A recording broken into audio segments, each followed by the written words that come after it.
Emeritus of the National Assembly, Mheshimiwa J.B. Muturi.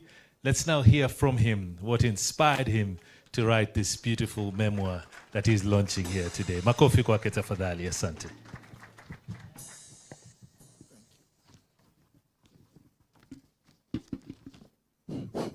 Thank you, MC. Your Excellency, the Honorable Stephen Kalonzo Musyoka, Your Excellency, the Honorable Rigathi Gachagua, Honorable Eugene Wamalwa, my brother Dr. Fred Matiang'I, members of Parliament here present, both current and former, friends, government officials that may be present, colleagues, friends of friends, ladies and gentlemen, I'm delighted to have you all here today for the launch of my book, The Fight for Honor. It's a good thing to have friends among the guests here to hear me speak and to share in the celebration of this milestone. Let me say, I'm happy I've told my story as candidly as I could. I hope you will enjoy reading it and that it will inspire you to help me in my mission of building honest institutions in Kenya. Thank you for making the time. And as I said earlier, this being a Friday, I'm sure you'd rather be somewhere else, probably partaking of tea or uji or many other broths. As my good friend, the former president, who has written the foreword in this book, these days often refers to some of the beverages that people take on Friday evenings. This launch is also a milestone for political leadership and political memory making in Kenya. I hope more of us are here, and even those who are not will get the time to pen your memoirs and autobiographies to give the next generation an intellectual grounding on how to do things and how not to do things. I appreciate each and every one of you who has bought the book, and special thanks to those who have bought more than one copy for donations to your community libraries, your organizational libraries, especially the lawyers, the researchers, the think tanks. Thank you very much. You bought the book. Yes. You read the book. I really love to know what feedback you have for me. This will put me in a better position to improve in any future editions. So please don't be shy in your reviews. You already had Senator Lene Kifuti challenging me to proceed to begin doing another one. When this book came out, a lot of people, especially those from the political class, were very, very afraid. They thought and put their names down and exposed them. You know, when you are the Attorney General, you know very, very many secrets. I can tell you without fear of any contradiction that the stories I've written about my time in Parliament, my time in the Cabinet, and my time at the State Law Office are things that all happened. There's quite a lot that I didn't put in the book also. There is only so much one can say in a book that is about 450 pages.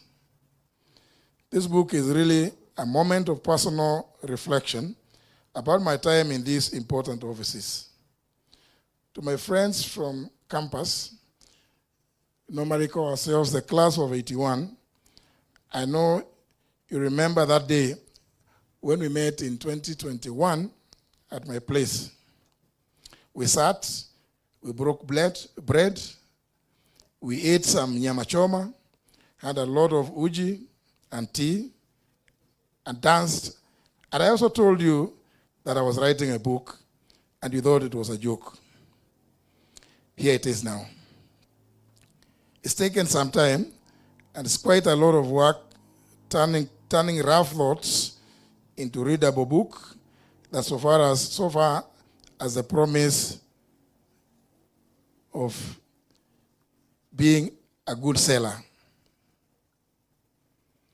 There are many themes in the book, but there are five ones that I would like to speak about. In the first chapter, I talk about my upbringing. It's just a reminder that in my life, those early formative years shape who I became. Very soon I'll be 70 years. There are people who help you turn out the way you are, and those people are unforgettable. I speak about my high school head teacher.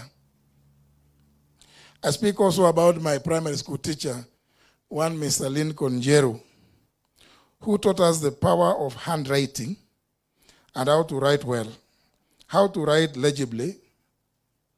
That has stuck with me.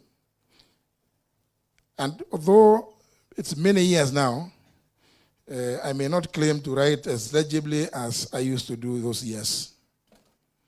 I also write about people who taught me values and how not to take shortcuts. Yes, I gambled in high school. I fought with teachers to run plays.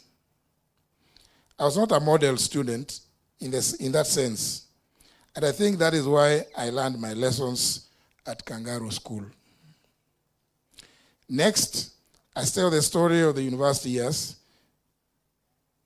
I never at university imagined I would turn out to be a politician, a speaker, an attorney general, and a cabinet secretary. Life worked out that way as it did. I even wanted to be the president of Kenya just the other day. And here I am telling you about it. Indeed, the party I lead, the Democratic Party, has in its constitution that the party leader is always, invariably, the presidential candidate of the party in any general election, unless a party enters into a coalition agreement with other parties. I studied law and worked in the judiciary. I moved around the country, understanding the law, seeing how justice is done and not done in some instances. These days, I see lawyers complaining about delayed cases and judges complaining that they are overwhelmed. And in my days as a magistrate, I would get to the office very early and make sure that I did not have much on my entry. And even new lawyers reduce the games that you play on people to delay cases whenever you appeared before me. The weaknesses in the criminal justice system are well documented. But we can expedite the delivery of justice and make this country indeed and truly a country of the rule of law. It is doable. We probably need to look at our work ethics as people serving Kenyans. Kenyans need speedy justice. Can you imagine somebody fighting a case for 20 plus years or even 30 years? And this is not a story. There's a case I dealt with that stuck in the courts for years after I left. I'm not even too sure that it has ever been resolved to date. I also write about leadership culture in Kenya. The lowest point in my career was the frame-ups when I was in the judiciary. I write all about it. And I learned that in leadership and in politics, the backstabbing never stops. The backstabbing never stops. In the judiciary, in politics, dealing with KANU, Jubilee, and even now, Kenya Kwanza. It was constant backstabbing. Indeed, the Honorable Rigathi Gachagua has just alluded to some of those instances. Fitina mingi. A lot of snakes, hypocrites. Yes, you know them. I hope more colleagues can tell their stories. Labda tukianza na Rigiji. Stories would be amazing about what I talk about: hypocrisy, backstabbing, hypocrites all over, conmen, fitina mingi.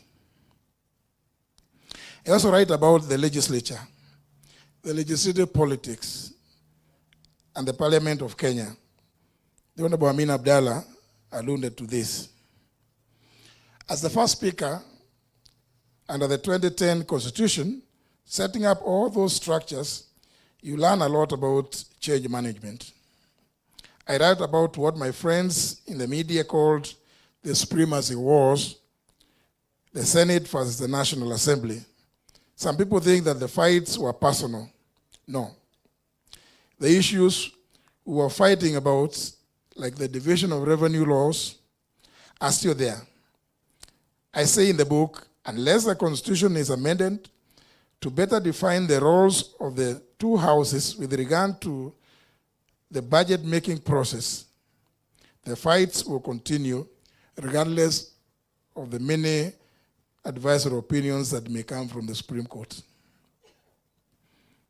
I write about the Constituency Development Fund, now called the National Government Constituency Development Fund. I say it in the book that this fund needs to go. Members of Parliament here present, please don't start throwing stones at me. I'm just saying what I believe in. I've given reasons. With the devolution, we need to get serious. I don't like it when I see many of my governor friends going to State House to, in quotes, beg for development, close the quotes. Look at the Constitution. You need to negotiate your pound of fresh. When you sit in the summit, chaired by the president, and at the IBEC, those are the forums that we have to discuss and debate issues about what resources need to go to the counties. Don't come to Nairobi to beg the president for development. The more you beg, the more you are entrenching the culture of an imperial presidency. And that we must appreciate has been done away with in our 2010 Constitution. So governors, please, stop this habit. You are taking the country back to the era beyond 2010. One of the many, of course, many of you will buy this book because I write boldly about my time as Attorney General and as a Cabinet Secretary. I know some of you are waiting to hear the stories I've told about the current administration of William Ruto. Well, these days he has many names: Kasongo, Kaongo, Githinji, et al. Many names. It is one of the worst decisions I made working with William Ruto. I thought I could infuse change from within, but I realized that the fish rots from the head. My friends in Tanzania say, siku zote ng'ombe anayachelewesha msafara ni ng'ombe aliye mbele, lakini ule ng'ombe anapigwa ni ule yuko nyuma na ndiye anapiga kelele. If this country is to progress, we need to deal with the leadership at the top. We keep saying one term, and we mean it. This isn't personal, but objectively speaking, for a person who talks a big game but does the opposite, it is really disheartening. There's a saying, a quote, "Who are worse than murderers and pretenders?" There's also something about hypocrites. And I must warn you about manufacturing crises. Every time you see our president manufacturing a crisis, just know he wants to eat. Just this week, we heard him talking about power rationing when the bulk of electricity is geothermal, or rebuilding the airport. You must have noticed that he's even costing the airport to the tune of 200 billion. Never mind, he was speaking in a foreign land, never accompanied by any engineer, any architect, any QS to give him these figures. He merely jumped at the figure of 200 billion. He would assign a value to a project just from thin air. I talk about this through the Kedong Ranch.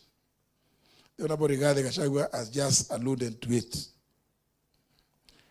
And the multi-billion tender, which I refuse to sign when they try and cornering me at the airport in Dubai. You do not, on one hand,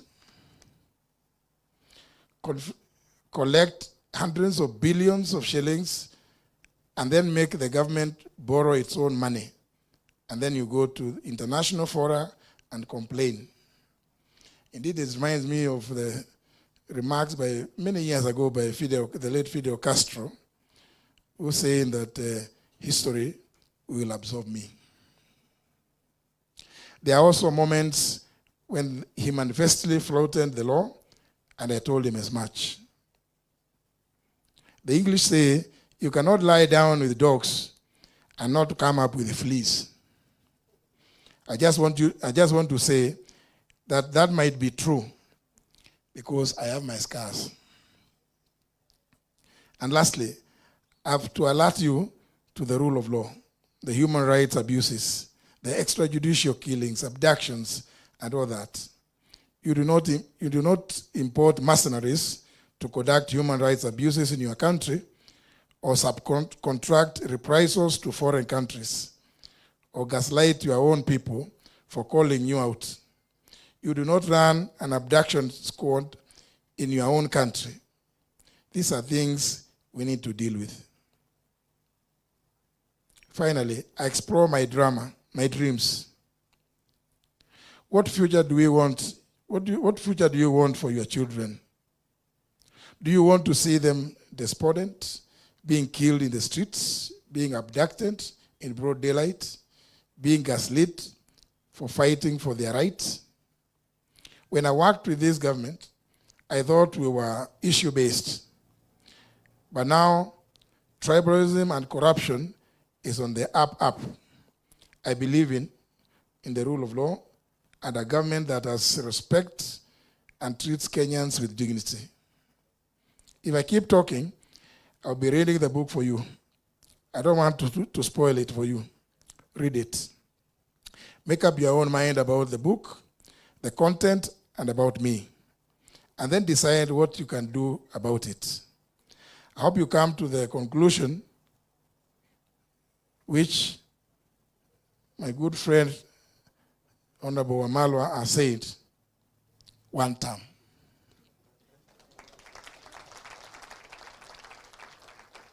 That we need to chart a new path and a new direction in this country.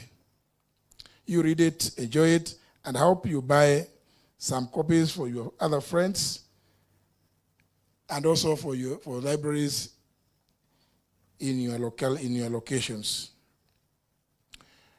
Thank you very much, ladies and gentlemen, for listening to me. And I conclude by saying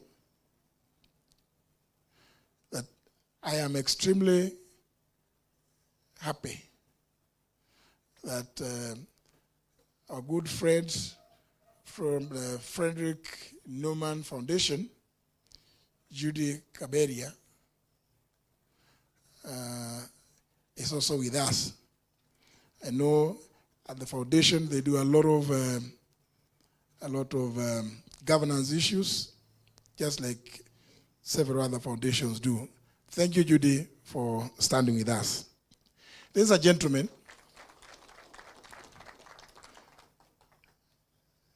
I apologize for having to read this because I wanted to make sure that I make every point that I intended to make. With those many remarks, it's now my pleasure, ladies and gentlemen, to welcome on stage our chief guest,